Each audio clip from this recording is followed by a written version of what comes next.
नेहमीच आपण पाहतो की 14 जानेवारीला येणारी जी काही संक्रांत असते, ही संक्रांत स्वामी विवेकानंदांच्या जन्मदिवशी म्हणजेच 12 जानेवारीला आलेली होती. म्हणजे योग असा होता की जानेवारी 14ला नेहमी संक्रांत असते, परंतु असा योगायोग झालेला होता की 12 जानेवारीला या स्वामी विवेकानंदांचा जन्म आणि संक्रांत हा दोन्हीचा योग आलेला होता आणि तो वर्ष होतो 1863 साली. आणि या स्वामी विवेकानंदांचा जन्म कलकत्ता या शहरामध्ये झालेला होता. एका संस्कृत आणि परंपरागत संपन्न अशा कुटुंबामध्ये या स्वामीजींचा जन्म झालेला होता. आणि यांना अनेक प्रकारच्या भाषा येत होत्या की यांच्या घरामध्ये असलेल्या सर्व मंडळींना बंगाली भाषा बोलली जात असत. त्याचप्रमाणे ते इंग्लिश, उर्दू, संस्कृत अशा वेगवेगळ्या भाषांचं त्यांना काय होतं, ज्ञान होतं.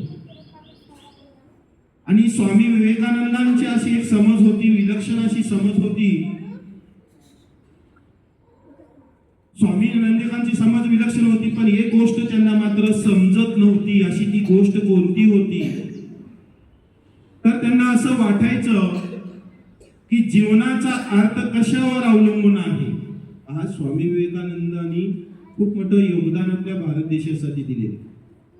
आणि स्वामी महाराज लहान असल्यापासून त्यांच्या समोर एक प्रश्न होता की आपला जो जीवन आहे, या जीवनाचा जो अर्थ आहे, या जीवनाचा अर्थ खऱ्या अर्थाने कशावर अवलंबून आहे.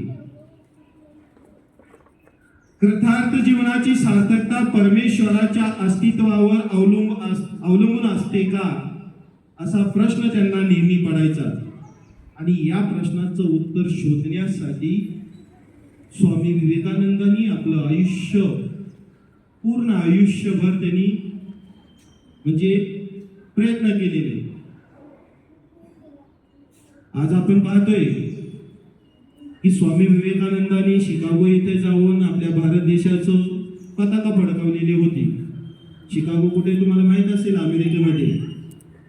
आता एक वेळेस असा योग आलेला होता की स्वामी विवेकानंद एका नदीच्या बाजूला बसलेले होते